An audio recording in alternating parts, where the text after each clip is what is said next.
The passionate leader. Because leadership without passion is just a title. Meeting. We got a collapse in the garage. Get the squad back living in here. We got an IV gone to a firefighter.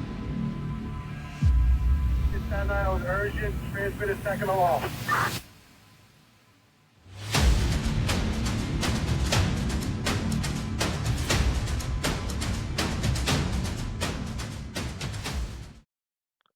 Welcome back to part 2 of this conversation with Shauni and Siarra.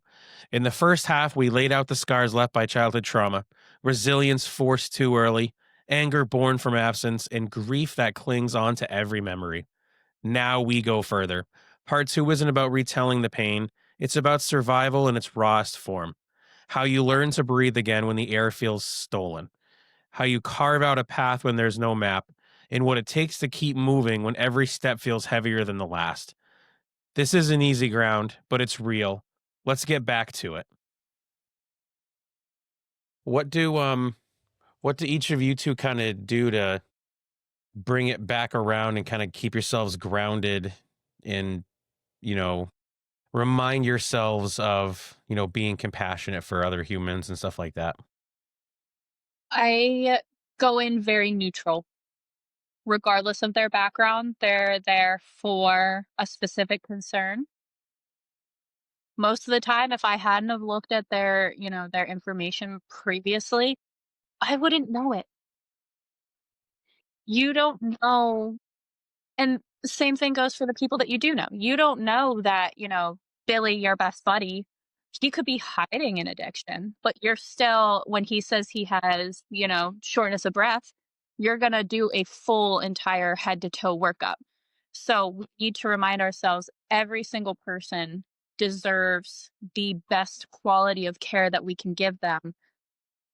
And if they choose to accept the help and follow up is in their court, we cannot burn ourselves out doing more than the top of our scope of practice. So at baseline, you want the top of your scope of practice for every single person, every single time.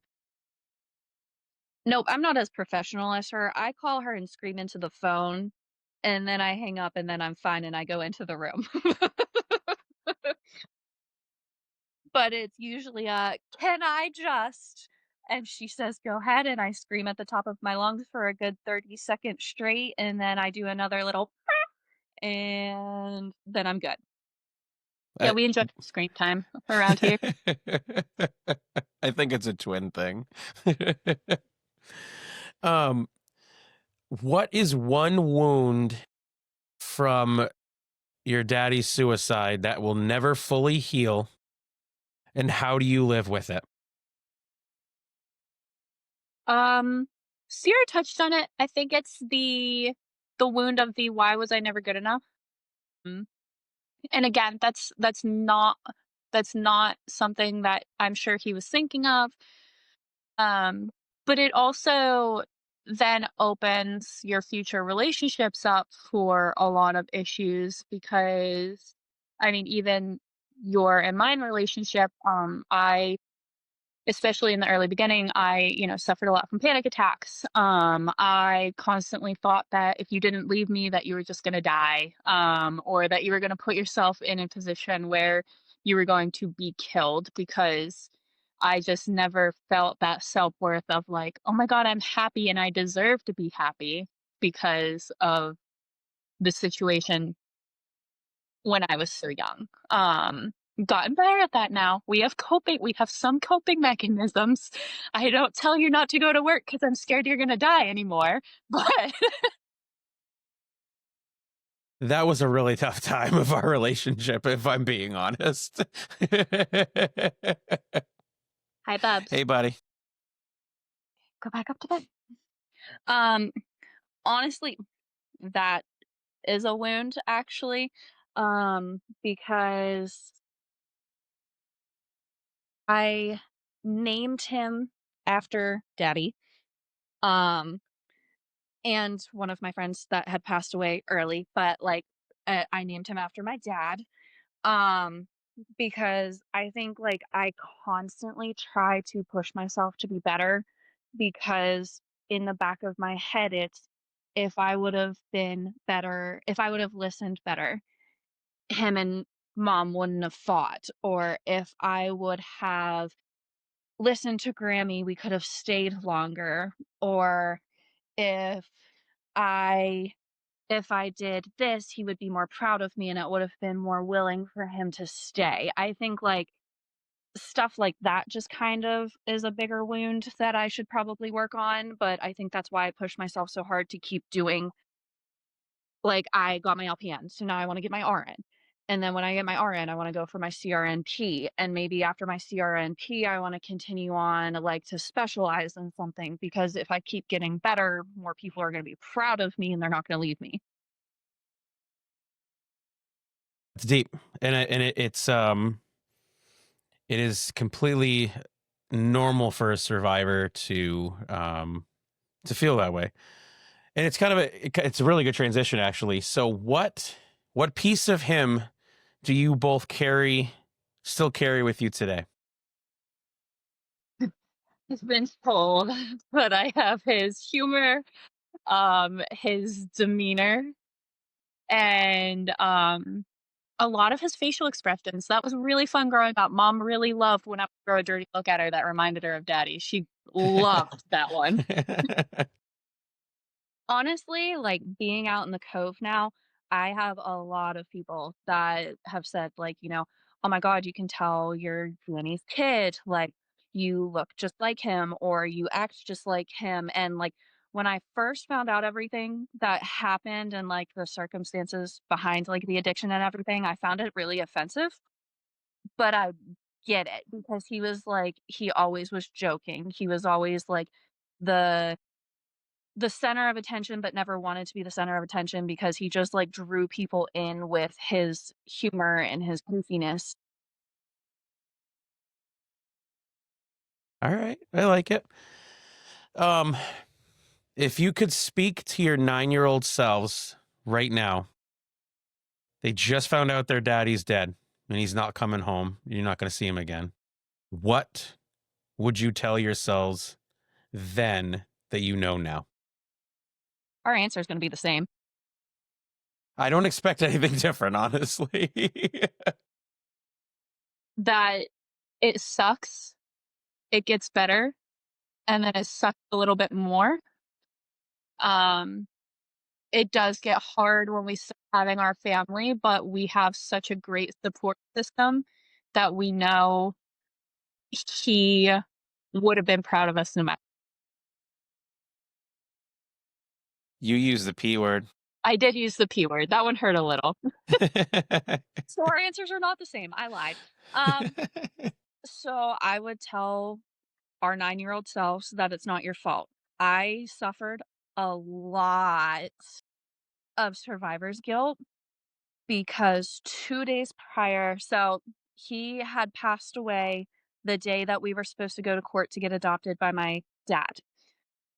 Um, 2 days prior, I told my mama and I told my mom I did not wanna be adopted because I knew something bad was gonna happen, and I just didn't wanna go through with it, and I knew something bad was gonna happen, I didn't wanna do it, I didn't want anyone getting hurt.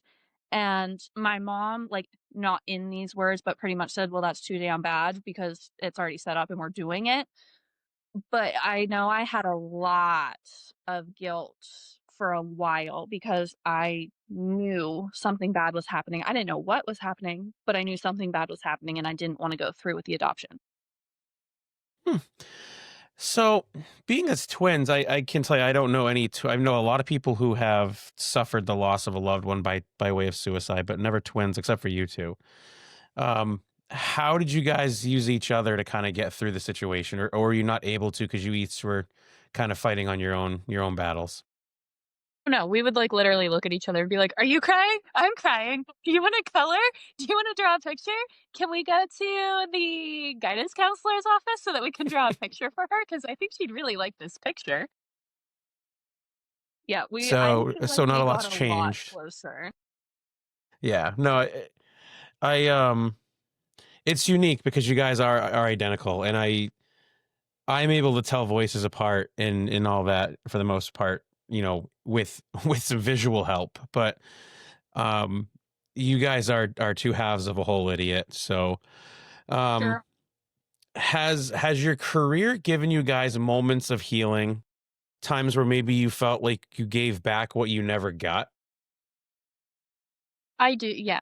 Um, so I worked on a psychiatric unit in 2021.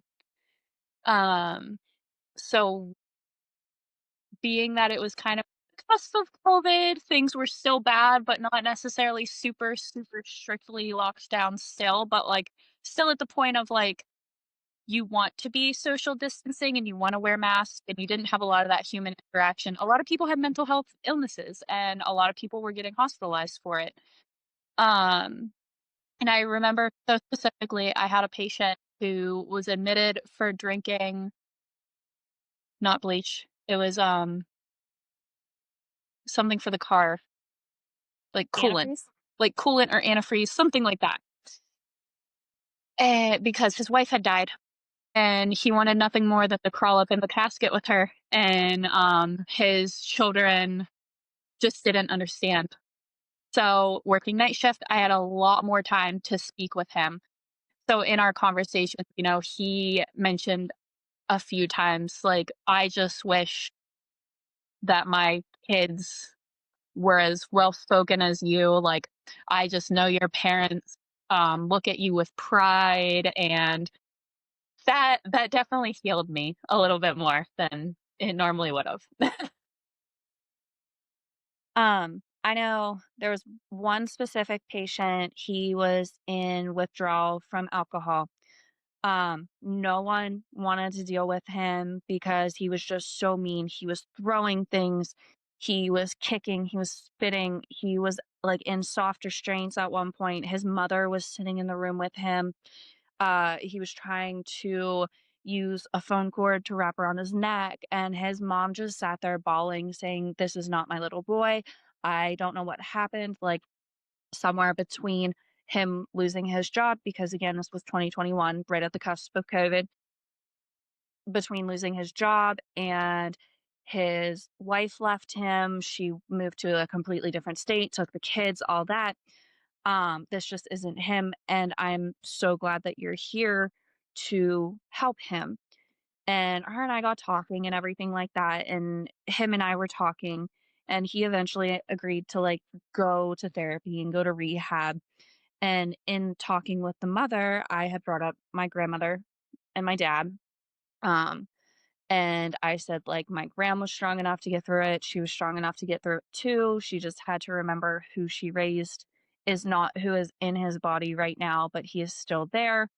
And at the end of the day, she ended up leaving me a 2-page long written note on like how proud my dad would be of me for sticking up for someone and seeing that he is a human, not just in withdrawal. Do you still have that?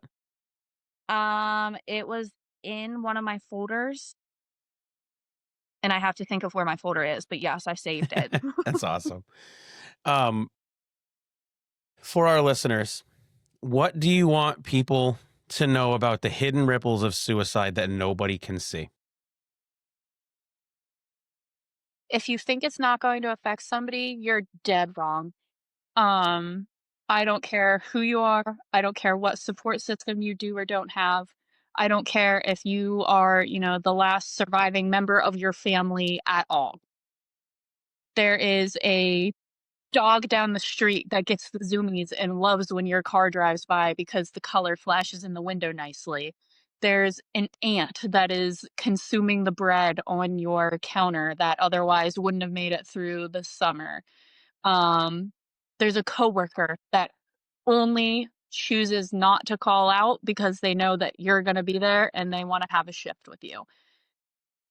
It is scary and you feel alone and you feel like there's no way out, but there is always somebody that is going to be affected by it, regardless of your relationship status, your family status, anything like that. Um, Mine's a little more like personal, I guess. So a lot of people didn't really know it when I had my first daughter. I had, like, postpartum psychosis, and there were lots of suicide thoughts, and there were lots of scary times where I would look at the scissors in the kitchen and say, "Oh, that'd be a really cool necklace," or Shawnee makes fun of me and calls me the Lorax now, but, like, the trees would tell me to come hang in them, and, uh, it's really hard when those voices are telling you and you feel like it's the only way to get them to stop, but please reach out to someone, and you're it's really hard to reach out to someone because I barely reached out to Shawnee. There was just one night that she knew something was wrong, and she realized that it was a lot more than just a normal postpartum experience. There was a lot more going on that I needed help, and we ended up going to the doctor and getting me meds and everything like that, but you have to trust your people, and you have to believe that the voices in your head are not actual voices. Do you now, Shawnee, did you have ideations at any point in time between then and now? I had one experience, um, not pertaining to anything with, losing my uncle, losing my daddy, and then the next year after that, we also lost my great-grandfather. So it was a really cool trifecta of, a span of time. Mm. When I was about 14 or 15, I was sexually assaulted by somebody who I thought was a friend. That friend then told people that I did it willingly, and a neighbor stated that she was gonna tell my mom that I did this willingly, and in my brain at, 14 or 15, I was like, "Oh my god, my mom's gonna kill me. I should probably kill myself before that happens." Um, and then I this is where I'm a people pleaser. We were supposed to go to the circus the next day. So I said, "I probably shouldn't do this because nobody's gonna wanna go to the circus if I just don't wake up tomorrow morning." And that was the only time I ever actually, like, contemplated, thought about it, anything like that. And after that is when I told my mom that I needed to go to therapy. So coping mechanisms are really helpful. Do you think that it's because you're a people pleaser, or you might have had a moment of clarity that brought you back to the day that you learned your dad did it? Probably a little bit of both because while I say about the circus, I also, kind of had that in my head of like, I can't put my sister through this again. I like she she will bring me back to life to kill me if I do this. So No, that's awesome. I mean, I for one, I'm glad you didn't, to be honest with you.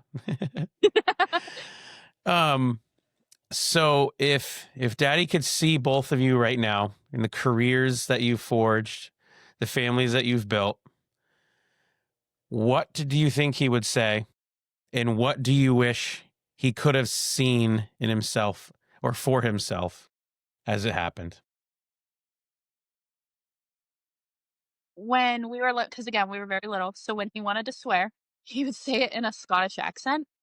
So I truly think he was yeah, I think that he would still be in that mindset and he would be like, "What the fuck?" Just because it's so vastly different. We always knew that we wanted to help people. We were 5 years old having lemonade stands and donating the money from the lemonade stands to local hospitals and things like that because we didn't need the money. We just wanted to help people. Mhm. Um, so I think seeing us in the medical field and emergency medical services, he would be like shocked. I don't think that he really would have ever seen that. Um, but I do think that it would have made a lot of life's moments, easier if he were there, because he didn't see us hit double digits. He didn't see us graduate high school. He didn't see Sierra graduate from her LPN program, didn't see me graduate from my bachelor's. Um, was there on my boots when we walked down the aisle, but, was not there physically, so lots to catch up on. I think he would be kind of overwhelmed. Mm. I think he'd be pissed I named Danny after him, but that's too damn bad, Grandpa. Should've stuck around if you wanted to say. Exactly. So clearly we use dark humor to get through things. um, you just took a question from me. That was a good one too. All right. So we really unpacked a lot, and it's crucial to understand that there's a lot that happens. This is for our listeners, that the people don't see what happens when they do take their life. This is the underlying problems. You have two girls who were unable to be walked down the aisle by their daddy, have their first dance, him be at the births or the birthday parties for his grandkids, missed everything. What is one? The question just came to me, so I got it back. I saved it. Dead middle of the day. What is one thing that is surely going to bring you back to thinking about him at a moment's notice? I think our answer is gonna be the same for this too. The song Angel Mhm. or, a Tommy Hilfiger cologne. um, the importance behind that our listeners and viewers need to understand is that there's always going to be a trigger. I find quite enjoyment out of when that song does come on, because it's usually appropriately timed, and it definitely can be well needed at some points. So we'll close on this question and more of words of advice. If you were in a room right now with somebody who is ready to make the jump or to take their life in any way, shape, or fashion, they're in that dark space. What do you want them to hear from two little girls who had to grow up without their daddy? Do not do it. I want you to sit on the couch, take your phone out, call 911, tell them exactly what you're thinking of doing, what your plan is, if you're planning on doing it with any sort of weapon, what you have there. And I want you to sit and talk with that dispatcher until help gets there, because nothing is ever, ever, ever worth it.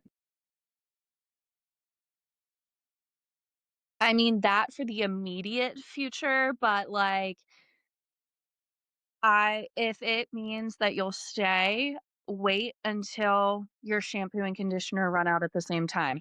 I'll keep buying bottles of shampoo and conditioner all fricking week if that means that your shampoo and conditioner don't run out at the same time. Wait until that broken down pickup in the back of your dad's yard is fixed and running and doesn't break down halfway down the road. Wait until your kids are getting married. Wait until your grandkids are getting married. There's always something else to wait for that is going to bring you enjoyment. And it may seem like forever and it may seem like you're drowning, but there are other people willing to jump in and be your lifeboat. So just keep pushing. I love it. Before we wrap up, is there anything that you girls want to add? Anything else that we might want to cover, or anything like that that you can give to the listeners during Suicide Prevention Awareness Month? I think we hit it. Honestly, my main thing is just check on your neighbors, check on your friends, check on the ones that are giggly and happy and always sunshiny and they're singing and dancing. Check on the little kids who their parents have been fighting lately. Check on the teenagers that seem a little more in their room and listening to music more. Just check on your people because your people are not going to come to you unless you show a genuine concern. I love it. First and foremost, thank you two so much. I know this is definitely not an easy topic to talk about. One that, for the 700 years that I've been with Shauni, that we've never once even talked about until today. I'm proud of you two for being brave enough to say something today. I know that it is not easy. I get to see third party or secondhand, whatever I guess is the phrase, how much it hurts every time, at least that we're down there and we get to sit in a cemetery instead of a living room while people get to catch up. I know that it hurts, and but you two are fucking strong women, and I'm proud of both of you. Folks, that is everything that we have for tonight. Thank you for spending time with us tonight on The Passionate Leader. If something today hit home, do not sit with it, share it, and act on it. Be the kind of leader that someone else is praying for, and no matter what comes your way, always remember this: lead with passion, serve with humility, and leave no place for bottom feeders. Ladies and gentlemen, if you find that the weight is too hard to bear on your own, there is a crisis line out there to get help, and that is 988. Dial it and get the help that you need, because I promise you, like the girl said tonight, there is somebody or something that is better in this world because you are here with them. Until we meet next time, guys, stay safe.